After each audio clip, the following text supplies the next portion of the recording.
Hey there, gang. I got a little bit of quiet here tonight. Seems peaceful out on the street here in London. Perfect time to talk to you about something that might interest you. It's something I've learned over the years of using modeling devices. Now, you can love or hate modeling devices, but they're here to stay, and some are better than others. But I've tried pretty much all of them. If you've been around my channel here for a while, you've seen a lot of them. And the ones that I stick with the most for a lot of reasons are the Line 6 ones, because they've got so many different models that are so useful. I've had a Helix, I've had a Pod Go, I still have my HX Stomp, and I've got an HX Effects. Pretty much, here's a little tip. If you don't know this already, you might, but a lot of Nashville session players have an HX Effects. Like, you'll see some of them have the old M9s still, but the switches on those M9s go after a while, which means you'd need at least two. And they were great. I had M9s. I used to get the modded ones, and I don't know what happened to my last one, but the HX Effects are super reliable, and you can get more effects going at once, and especially for the modulation options. But anyway, I like Line 6. I also love the app. I'm a sucker for the app. Sorry, that kind of decides it for me a lot of the times. To wit, I just got the Fender Tone Master Pro, and they have an app. And it makes it so much easier to dive deep and program these things. But that's not what we're here to talk about. What we're here to talk about is a little trick I've learned. I've done this before over the years with the Line 6 stuff, and it definitely works. I've done it with some other modeling devices. The trick is, in my opinion, you could put it in front, you could put it at the end, but the trick is, to me, it's always seemed to, what I'm about to tell you always seems to work best when it's in the effects loop. So if the device has an effects loop, it works really great. So on the screen, you'll see this is my Tone Master Pro that I just got. And, I spent a couple of days programming it, maybe 3 or 4 days to go really deep on it. But it was just still, and this is the way I feel about almost every modeler. It's just a little, so something missing. Pretty damn close. Definitely usable. Definitely convenient, right? Like, come on. Here, it's hard for maybe a lot of you do not understand, but in London, I don't have a car, nor do I want one. One of the things I love about being here is, I can take trains and buses anywhere and be pretty much anywhere I need to go within half an hour, 45 minutes with my ear pods in and reading a book, and boom. But, you can't carry a lot of gear because, the obvious reasons is you're traveling, but there's so many people, during rush hours and stuff, and you're crammed in, and you got to go up and down stairs and change trains, and you're walking, the trains and buses don't necessarily let you out right outside the doorstep of where you want to go, right? Okay, so, however, that's where modelers are really helpful. And you could go right into a PA, you could go into a little FR. Sometimes that's what I do here, or there's just a lot of options, and they have gotten better. So what do? All right, the trick, enough of the long-winded BS, but I got to set it up, because the trick I've learned, and I did this in the old days, I talked to Simon Jarrett about this from Kingsley Pedals. I talked to him about it back in the day. This is like 4 or 5 years ago, and I talked to him about it last week.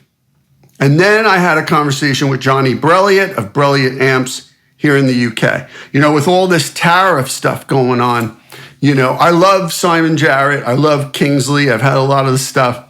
So in the old days, what I used to do is whatever Line 6 device I was using, they always had an effects loop.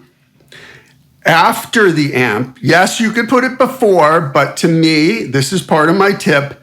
It works better for me after the amp and before, modulation, delay, and reverb. I would put I think it was the Kingsley, what was it? It wasn't the Maiden. It was the preampy one. He had a preamp one. It might have been the Maiden. I'm trying to remember what it was. It was kind of like light blue turquoise. And it was very clean. It was super clean. That wasn't adding really, maybe a tiny hair of gain, but it did have EQ options. That's the other big plus. And the real vacuum tube or valve, as they say here, it just gave it, I'll tell you what it gave it. It gave it some body. And this is not imaginary. I used to record things and go back and forth and listen to them later. It gave it some body. It gave it some texture. It gave it some depth. But you know what else it gave it? The other thing that always bugs me about modelers is the feel. And, they're getting better. They're getting better. But it's not as immediate. Like when you strike it, it's like, or especially when I'm playing slide, and I'm going to demonstrate this for you in a sec. It's like there's something not as tactile about it. It's fine. You get used to it. Maybe some people don't care, but it always seemed that way to me. So I added, in the old days, the Kingsley, whatever it was, and it was great. It was great. I don't know what happened to that Kingsley. I'm pretty sure I probably underestimated it and undervalued it, or I stopped using whatever device I had it in the effects loop for a while. You get bored of things. And I think, if I recall correctly, a friend of mine offered to buy it because he, didn't want to wait on the waiting list. So I'm sitting here thinking this week, so the Tone Master Pro is really good. I'll have to do a separate video on the pros and cons of that pretty soon. I'll probably do that right away after this because I do like it. I don't regret buying it, but there are quite a few cons for something that's been out for a couple of few years that I would think they would have addressed. However, yes, the Fender amps feel really good. They feel much better than I've been used to in the past. But I was thinking, okay, let me talk to Simon about this. And Simon was like, well, yeah, if you put it in the effects loop, like ding, ding, ding, because this is the conversation we had 4 or 5 years ago, it would be great. So the problem is, with all these tariff things, I was going to have it sent back to my house in Nashville and then pick it up when I go back. And then, but no, you know why? Because there's there's this $200 fee and then another tariff fee. So then I was like, okay, well, I said, Simon, you could send it to England, right? Sure. But it's 60 quid to ship. It's a $400 pedal. And then you get charged here, tax plus duty. Anyway, it would have ended up being like a $600 pedal. But I already have a TOPD by Johnny Brilliant at Brilliant Amps. And what that's a real vacuum tube overdrive. And it's got a lot of ranges. It's got germanium, silicon, a whole bunch of stuff in between. But the N and the A, push-pull kind of settings are pretty mild.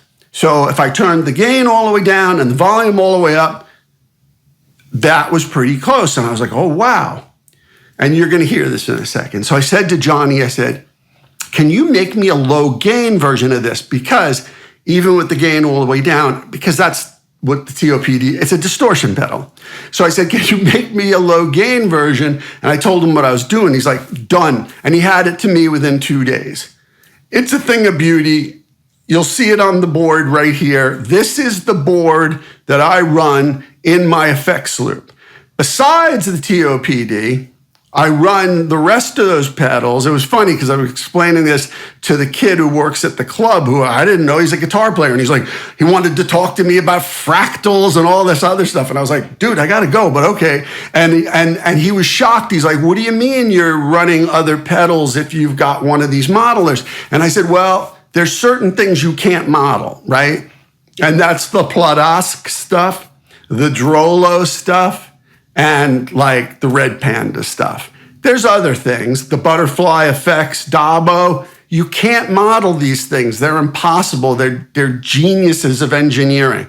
So those are already in the effects loop, and the Brilliant TOPD low gain special is in between. So I'm going to show you what it sounds like. We're going to record direct in, so you're going to hear precisely with and without the vacuum tube valve pedal what it adds. And, you'll get a little sense of the Fender Tone Master Pro, but like I said, we'll do more on that later. So my little trick, this is my long-winded little trick, but it's important to set it up, because if you try this, it's going to be different for everybody. But yeah, you may love it, you may hate it. I think it adds. So to me, remember I've talked about that extra 5%. If you can add little 5% things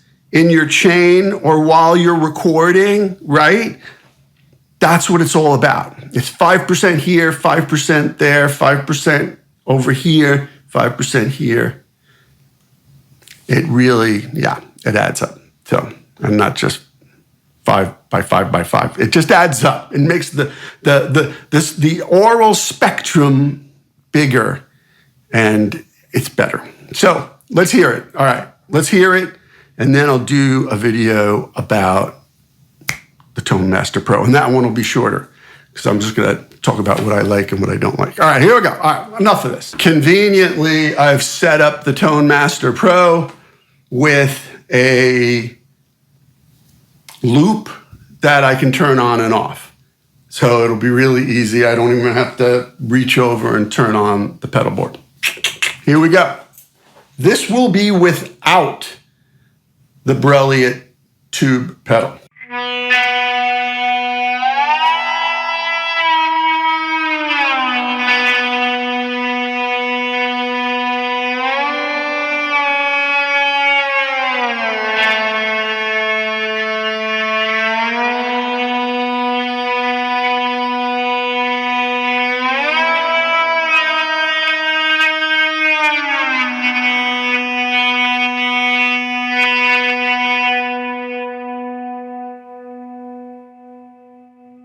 Okay, this will be with the Brilliant tube pedal.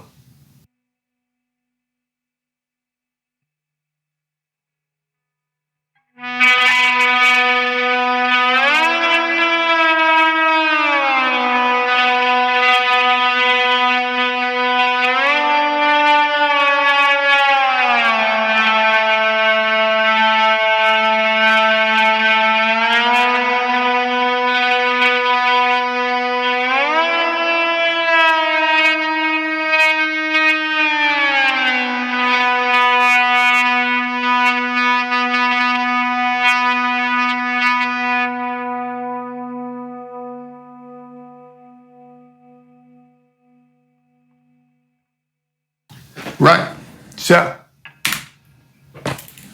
that should give you a little taste. Now, there is some EQing going on because the Brilliant pedal has switches that give you combinations of impedance and filtering, but that's good. To me, that also adds to the picture, because in my Tone Master Pro, I'm pretty much maxing the amount of CPU that I'm using. I mean, so I've got, let's see, so there's 10 switches. There's 10 switches on the Tone Master Pro.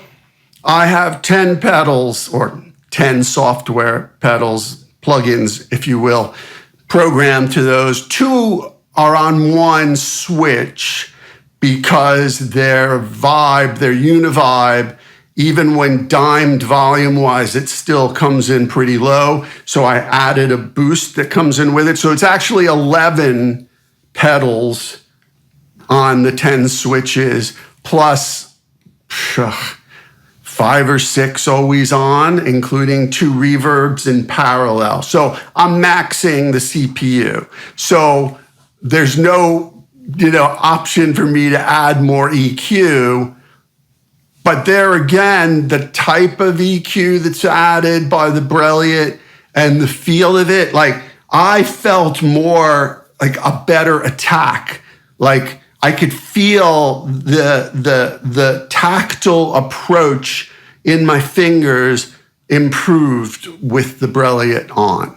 That's just me. So there's my little trick bit of advice for you. Some of you may have actually come across this before, and that's to add a valve tube pedal, a very low gain. However, it's even better if it has some EQ tonal characteristics to it, some tonal sculpting available in it, and it just gives you that extra little lift without adding more gain. Try it, see if it works for you. There's a lot of pedals out there that aren't super expensive that you can do this with, but that are real valve. The Crazy Tube Circuits makes some cool stuff. There was a low gain one, not the one that's based on the tube driver, but there was another one. And then the Tube Stetter stuff from Canada is super affordable. And I remember when I was going through the Dumble phase, testing one of them for the Steel String Singer, the real clean option, and it was stellar for that. So, you could try one of those. That was like around $200. That was a couple of years ago, but no, I can't imagine it's changed too much. So anyway, consider that. These are just options, but yeah, I think it adds a nice little touch to modeling. And let me know what you think. And if you have any questions, let them rip. And I'll talk about the Tone Master Pro. There's a few things to say. Thanks for watching. I appreciate all of you.